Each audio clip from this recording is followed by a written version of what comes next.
Nothing that's happened in your life is random, and they've been lying to you about that since you were old enough to start wondering why things happen the way they do. Every so-called coincidence, every weird alignment of events, every repeating number you've brushed off as strange but meaningless, none of it was chance. You were trained to see reality as mechanical, cold, and indifferent. You were taught that patterns are nothing more than your mind playing tricks on you. But what if all those little moments you ignored as coincidences were actually the universe trying to talk to you? What if just beyond the surface of your normal life, there's a living, intelligent network guiding you, nudging you, trying to wake you up? You've seen repeating numbers, 11, 11, 22, 33. You've felt those perfectly timed events that seemed too precise to be accidental. Yet you probably told yourself it was nothing right. That's not your fault. You were taught to think that way because the second you start recognizing the patterns for what they really are, everything begins to change. From the moment you started asking questions as a kid, the world started feeding you answers, answers. You never asked for answers, designed to shape how you see reality before you ever had the chance to see it for yourself. As a child, you noticed things. You saw patterns, strange coincidences, odd little moments when it felt like life was whispering directly to you in ways you couldn't explain a song coming on.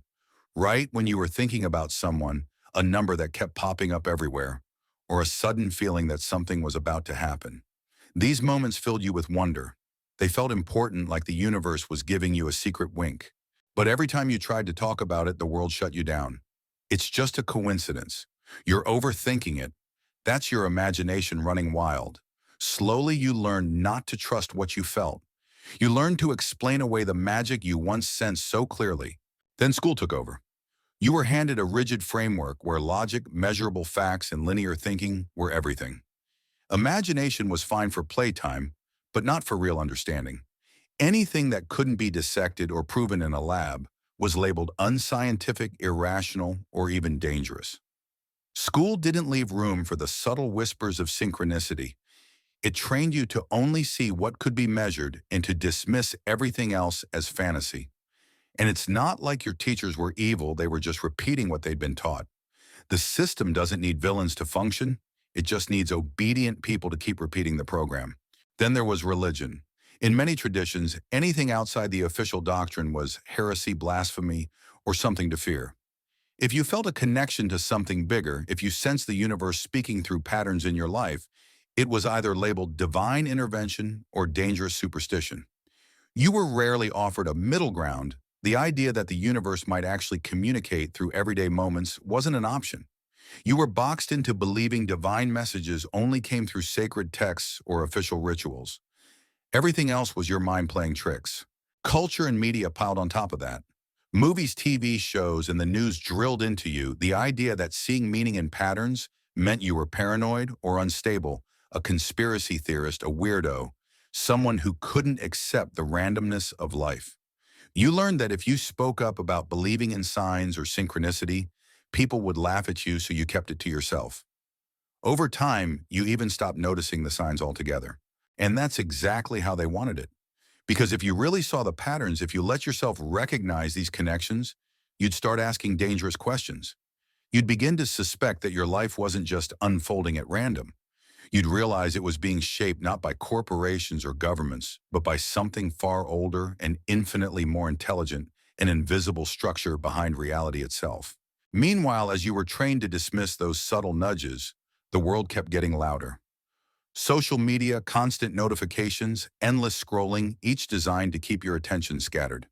And the more distracted you were, the less capable you became of noticing the soft signals that require stillness and presence to perceive. Some of these connections go far deeper than I can share here. Inside Insights Academy, our private newsletter, I reveal the pieces that can't be discussed openly on platforms like this one. You'll find the link below, and for now, when you join, you'll get a free copy of the Kabbalion. By the time you became an adult, your perception was fully calibrated. You were living in a world constantly reminding you that coincidence rules everything, that nothing has meaning unless some authority figure says it does, that life is random, disconnected, and purposeless. But deep down, you've always felt that wasn't true. You felt the pull of patterns. You couldn't explain the uncanny timing of events, too perfect to be coincidence, the feeling that something or someone was trying to get your attention. And that quiet suspicion has never fully left you. You were programmed to doubt your own intuition. Why? Because your intuition is dangerous. It's the key that unlocks everything. The moment you let yourself even consider that synchronicity might be real, you start opening doors the system desperately wants to keep closed. Doors that lead to a completely different way of seeing reality, one where you're not just a passive observer, but an active participant in a conversation with the universe. When you start questioning the lie, you start seeing the cracks. Those coincidences you once dismissed start piling up, demanding your attention. You begin to notice patterns everywhere, not because they suddenly appeared, but because they were always there patiently waiting for you to wake up. The universe doesn't shout, it whispers. And for most of your life, you were trained not to hear it. But the language of the universe is real. It's subtle, symbolic, and deeply intelligent. Synchronicity isn't random. It's deliberate communication. It's a language the system told you didn't exist. Carl Jung called it synchronicity, meaningful coincidences with no apparent cause, but undeniable connection. It's when you're thinking about a friend you haven't spoken to in years, and they call you out of the blue. It's when you keep seeing the same numbers, 1111 on clocks, receipts, license plates. It's when a book falls at your feet just when you're struggling with a question, and the answer's inside. These aren't accidents. They're signals, soft markers in the field of your reality inviting you to pay attention. Our modern world tries to reduce everything to mechanical cause and effect, but synchronicity defies that model. It suggests that consciousness itself is entangled with reality's unfolding. When you notice a synchronicity, you stop being a passive observer and become an active participant in an ongoing dialogue. It's as if reality is responding to your inner world, mirroring it back through the external. The universe speaks in symbols because symbols bypass the rational filters you were conditioned to obey. They go straight to your subconscious, the part of you they've worked so hard to suppress. Repeating numbers have always been a key part of this symbolic language: 11, 11, 2, 2, 22, 3, 3, 3, 4, 4. When these numbers start appearing over and over, it's not just your brain looking for patterns, it's something bigger trying to catch your attention. For thousands of years, numerology has held that numbers carry energetic frequencies. The ancient mystics knew this. Pythagoras, the father of geometry and mathematics, believed numbers weren't just quantities, but divine archetypes, living patterns that structure the universe itself. But the system doesn't want you thinking like that. Because the moment you believe numbers have meaning, you start questioning the deeper architecture of reality. You start seeing that life might not be random at all, that there's an intelligence operating behind the scenes, a consciousness far greater than any government or authority, and one that you're deeply connected to. These signs don't appear to entertain you. They're meant to guide you. Sometimes they confirm decisions you're making. Sometimes they warn you. Sometimes they're just gentle reminders that you're not alone. And the more you pay attention, the more they seem to show up. It's like reality is testing you. Will you listen, or will you retreat back into the comfort of your old programming? Of course, the system labels this confirmation bias, telling you you're only seeing what you want to see, but they never admit how convenient that explanation is for maintaining control. Because if everything you notice is just your mind playing tricks, then your intuition is always wrong, and you'll always rely on someone else to tell you what's real. That's exactly where they want you. But pause for a moment. Really sit with the feeling these signs give you. That quiet resonance, that sense that what you're experiencing means something, that's the universe speaking directly to you. And that feeling, that's the language of the universe. It's not loud. It doesn't scream for your attention like social media or breaking news. It waits patiently for you to remember. When you start recognizing these signs for what they are, you don't just shift your beliefs, you transform your entire relationship with reality. Life stops feeling like a random series of disconnected events and starts feeling alive, like you're part of a living, breathing field of intelligence that's always been there, waiting for you to notice. And if synchronicity is real and deep down you know it is, then you're faced with an even bigger realization: reality itself may not be as fixed or linear as you were taught. You've lived believing life moves in a straight line, one event causing another in a neat, predictable sequence. But that model is breaking apart. Quantum physics has already cracked it open.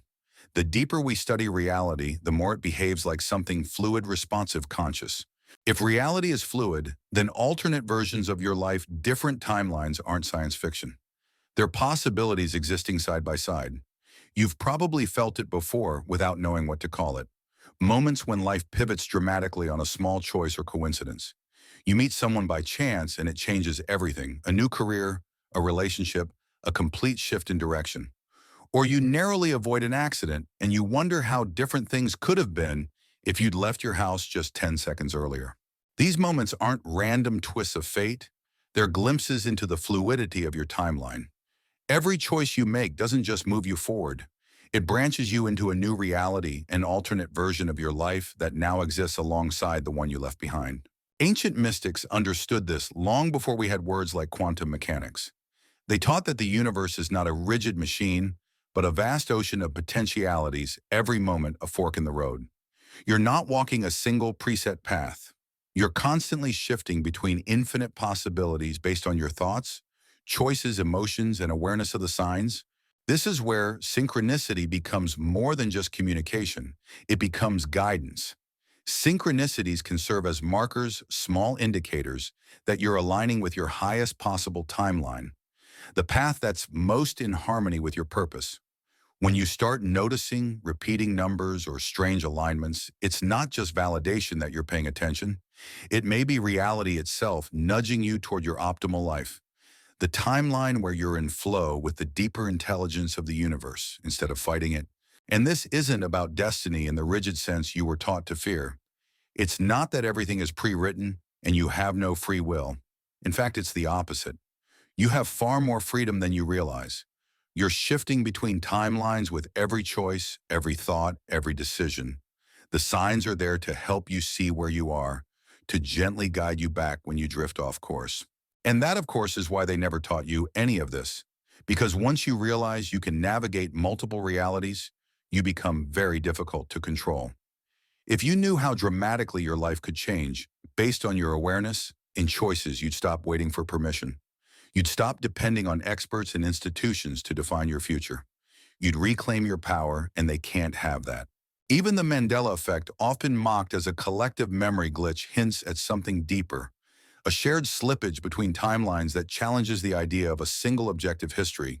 When entire groups of people remember events differently from the official narrative, it suggests that timeline shifts may happen not just individually, but collectively. And if timelines can shift for the collective, then control structures built on maintaining a singular version of reality become vulnerable. Quantum entanglement has already shown us that particles can instantly influence each other across vast distances as if time and space are illusions. If matter can behave like this, why wouldn't consciousness? Maybe synchronicity is a kind of entanglement between your inner world and the external events you experience, a hidden web of connections that science can barely begin to explain, but which ancient wisdom has always acknowledged. Every time you see repeating numbers or experience a perfect alignment of events, you're seeing the edges of this hidden structure. You're catching glimpses of the threads connecting your choices to a much larger, more complex multiverse. And each time you acknowledge these signs, you strengthen your ability to navigate this vast field of possibilities. You start moving from a life of program reaction to a life of conscious creation. For decades, you've been fed a carefully curated version of Science One that locks you inside a mechanical universe, a cold, predictable world of separation. But behind the scenes, buried in obscure studies and conferences, few people ever hear about science has already stumbled onto something that changes everything. Consciousness doesn't just observe reality, it shapes it. The observer effect in quantum physics isn't some fringe idea. It's one of the most unsettling discoveries mainstream science has ever reluctantly admitted. At the subatomic level, particles don't even settle into a fixed state until they're observed. It's the act of conscious awareness that determines the outcome. In other words, reality itself responds to consciousness. But this revelation has been carefully contained, treated as a weird quirk of quantum labs with no relevance to your everyday life. They don't want you connecting the dots that your daily awareness, your focus, your beliefs, your intentions might actually influence your own reality in ways far more powerful than you've been told. You've probably heard of the placebo effect, a term reduced to meaning fake medicine. But think about what it really proves: belief alone can change your body's physical state. People have experienced measurable healing simply because they believed they would. Their bodies responded directly to their minds. Yet instead of highlighting this as evidence of consciousness shaping matter, the system calls it a curiosity to be factored out of research, something to dismiss, not explore. But that's just the surface. There are countless documented cases of spontaneous remission people healing diseases deemed incurable by medicine, often after profound shifts in mindset, emotional release, or spiritual experience. These are not magic tricks. They're glimpses into the true fluidity of reality when consciousness fully engages. And every time one of these stories surfaces, you'll notice how quickly it's downplayed or explained away, because if people started to believe in their own power, entire industries would lose their grip. This is why mainstream science, as it's presented to you, isn't a pure quest for truth, it's a curated narrative. The very institutions that define what's real science are entangled with politics, economics, and corporate agendas. Funding doesn't flow toward research that might set individuals free. It goes to studies that reinforce dependency, scarcity, and the status quo. Consciousness research has been marginalized not because it lacks validity, but because its implications terrify those in control. Imagine what would happen if millions of people understood that their thoughts and emotions don't just color their experience, they shape the events and outcomes of their lives. Imagine a society where people recognize synchronicity not as coincidence, but as confirmation that they're co-creating reality. That kind of population would be impossible to control with fear, guilt, or narratives of helplessness. The story you've been sold is that you're a passive observer in a predetermined world, that your consciousness is an accidental byproduct of chemical reactions, that your dreams, intuitions, and synchronicities are neural noise. But this has never been about objective truth. It's always been about keeping you small, obedient, and dependent. Governments and intelligence agencies have quietly studied consciousness for decades. Programs investigating remote viewing, precognition, and non-local awareness have existed since at least the Cold War. These institutions know that consciousness bends reality more easily than most people would dare imagine. Yet while they research these abilities in secret, they ridicule them in public, ensuring you dismiss anyone who speaks about them as a crank. They flood you with constant noise, endless drama, and distractions. Not because they want to entertain you, but because they want to keep you from sitting in silence. Because in silence, you reconnect. In stillness, you begin to hear. And when you hear, you remember the power you've always carried. That is what they fear most. Because silence dismantles the programming. It lets you tune back into the subtle signals, the synchronicities, the nudges, the quiet, knowing that there's more to life than what you've been taught. Once you see how deeply your awareness shapes reality, the entire system of control begins to unravel. You start to realize you were never powerless. You were just convinced you were. Long before modern science reduced synchronicity to coincidence, ancient cultures lived by it.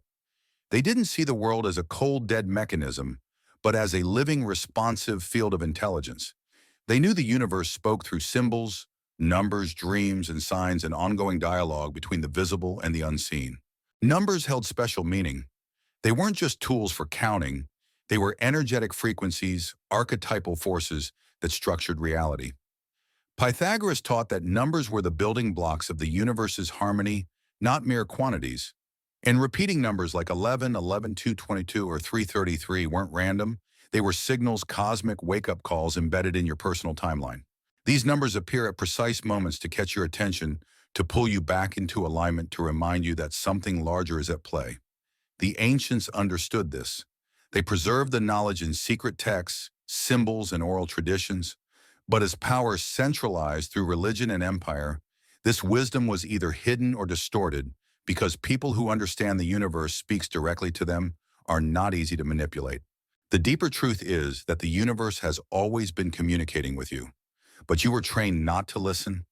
Every time you dismissed a meaningful coincidence or a repeating number, you turned down the volume on a conversation meant just for you. Now, as more people awaken to the language of synchronicity, something incredible is happening. The collective field is shifting. The old structures built on division, fear, and distraction are trembling. More people are noticing patterns, questioning official narratives, and remembering their own power. As this spreads, the collective frequency rises, and the web of control begins to weaken. This awakening isn't rebellion in the way the system wants you to believe. It's not about fighting. It's about stepping out of their game entirely. It's about living in a way that fear can't reach, where intuition guides, and where you move in resonance with a universe that is alive, intelligent, and responsive. You may feel your personal awakening is small, but it isn't. Every time you trust the signs instead of dismissing them, you strengthen the signal for everyone. Every time you honor your intuition, you break another link in the chain. The ripple spreads. The web vibrates. And each awakening makes it easier for the next person to see, to remember, to wake up. You were never meant to feel powerless, disconnected, or alone. You are part of a grand living tapestry. The synchronicities you see are the threads that reveal its design. And when you choose to trust them, you step into a life of alignment, a life where you're not a passive victim of chance, but an active co-creator of your reality. The signs are already there. The only question is, will you finally listen? If this video spoke to something deep inside, you let us know by commenting below. And if you want to dive deeper into what can't always be shared here, join Insights Academy through the link below and receive your free copy of the Kabbalion, a text that holds even more keys to understanding the hidden order of reality. Because the universe is alive, it's waiting, and it's been speaking to you all along.